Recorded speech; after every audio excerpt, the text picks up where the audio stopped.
Shalom, selamat hari Sabat. Senang sekali dapat berjumpa dengan pemirsa dimanapun berada. Pada saat ini, saya akan membawa pembahasan firman Tuhan dari buku Amanat kepada Orang Muda. Dan kita tiba di pasal 73 yang berjudul Kesucian Kesehatan.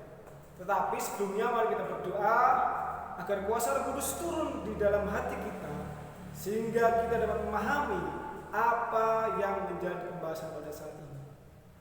Tuhan, pada saat ini kami akan belajar firman-Mu melalui pembahasan amanat kepada orang muda.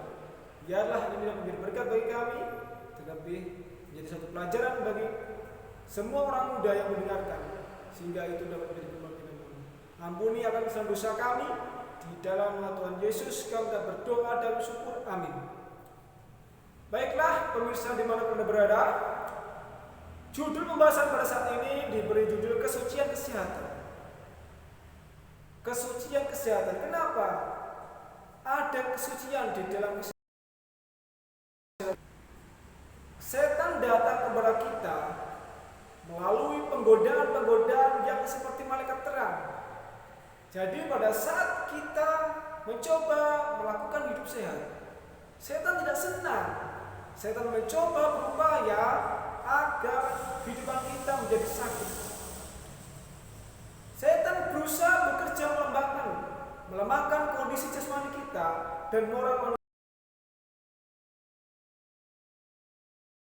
Dan kemudian setan berusaha menang atas kebinasaan kita. Dan ia telah berhasil menggoda manusia melalui apa? Pemanjaan nafsu makan tanpa peduli akibatnya. Jadi nafsu makan itu adalah salah satu upaya bagaimana iblis mencoba mengalihkan hidup untuk menjauh kita kepada Tuhan.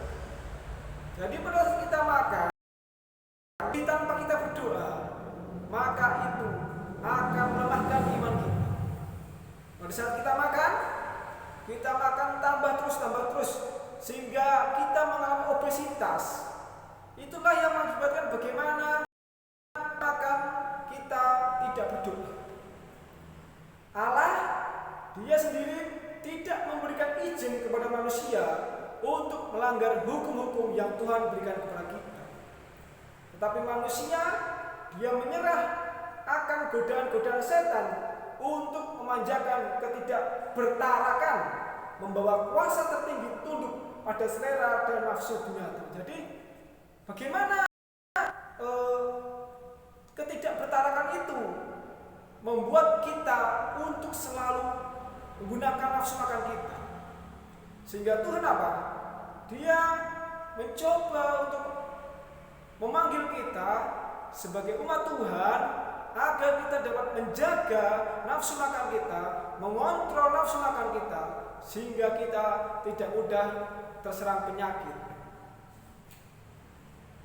Kalau pencapaian ini memuncak, manusia yang diciptakan sedikit lebih rendah daripada malaikat yang kuasanya peka terhadap pendidikan tertinggi akan menyerah dengan kendali setan. Jadi bagaimana di sini kita melihat bagaimana kita harus apa?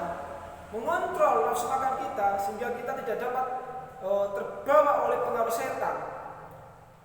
Mereka yang mau memiliki pikiran jernih untuk meneliti muslihat setan harus mempunyai nafsu makan di bawah kendali pertimbangan dan hati nurani. Tindakan kuasa-kuasa tertinggi pikiran, moral, dan kegiatan perlu untuk menyempurnakan karakter Kristiani. Moral dan kegiatan dapat dibawa menjadi suatu hal yang dapat kita bentuk kegunaan kita di dunia dan juga dengan keselamatan kita di akhir kita. Ketidaktahuan akan hukum Allah yang telah merajalela dalam jasmani kita ini sangat menyedihkan. Ketidakbertaran akan hukum-hukum hidup kita. Jadi pada saat kita melakukan tindakan, otomatis itu melanggar moral Tuhan. Tanpa kita sadari, kita makan, kita melakukan hal apapun, sehingga tanpa kita sadari itu dapat melemahkan iman kita dan kita otomatis melakukan ketidakbertarakan. Jika kuasa moral para pria dan wanita yang cerdas dilumpuhkan melalui ketidakbertarakan dalam hal apapun, dalam berbagai kebiasaan, mereka tidak jauh berbeda dari orang kafir. Jadi jangan sampai kita yang sudah mengenal firman Tuhan, kita disamakan dengan orang kafir. Oleh karena apa? Oleh karena kita sudah lalai apa yang Tuhan berikan kepada kita. Oleh kita sudah melakukan ketidakbertarakan itu. Setan selalu menarik umat dari terang keselamatan ke adat istiadat, kebiasaan dan mode, tanpa menghormati kesehatan jasmani, mental dan moral. Musuh besar menyadari selera makan dan nafsu menjajah, kesehatan tubuh dan kekuatan kecerdasan dikorbankan pada mesmah pemanjaan diri. Manusia segera terbawa ke dalam binasaan. Jadi bagaimana di sini kita melihat bagaimana kesehatan tubuh dan kekuatan kecerdasan dikorbankan pada pemanjaan diri. Jadi saudara-saudara kasih Tuhan, kita memiliki tubuh ini untuk kemuliaan Tuhan. Karena apa? Karena tubuh kita adalah bait Allah. Jangan sampai kehidupan kita, tubuh kita ini rusak oleh pemanjaan diri kita, pemanjaan dosa-dosa kesayang kita, sehingga itu dapat membawa kita ke dalam kebinasaan. Jadi saudara-saudara kasih Tuhan, adalah kita mohon kepada Tuhan Yesus agar kita dapat mengontrol apa yang kita miliki dalam tubuh kita, sehingga kita boleh mengelola kehidupan kita sekehendak Tuhan. Sebagian besar dunia Kristiani tidak punya hak menyebut diri mereka sebagai umat Kristen. Sebagian besar dunia Kristiani tidak punya hak menyebut diri mereka Kristen. Perilaku mereka, pemborosan mereka, perlakuan umum pada tubuh mereka melanggar hukum alam yang berlawanan dengan standar Alkitab.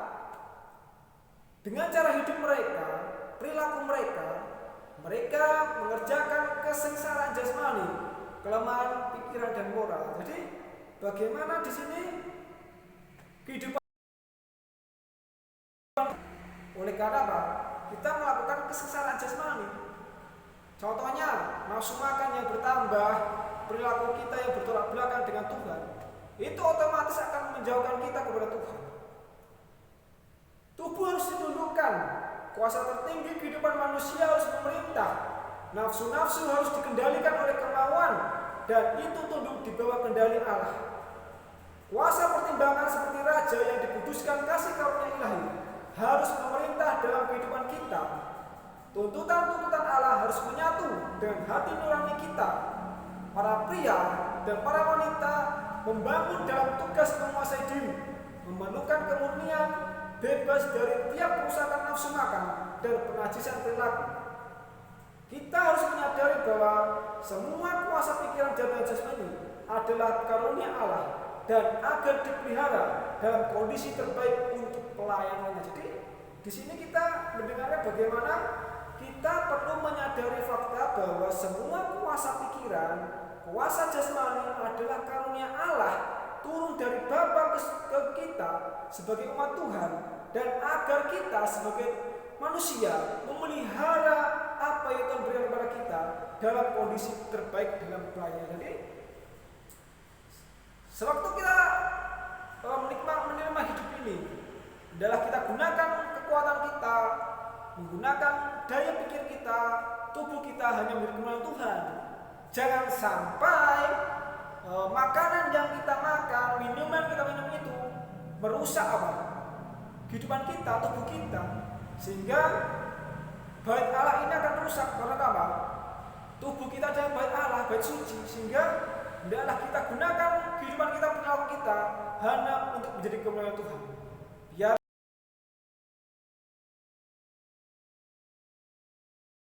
bagaimana tubuh yang Tuhan berikan kita gunakan hanya menjadi kemuliaan nama Tuhan.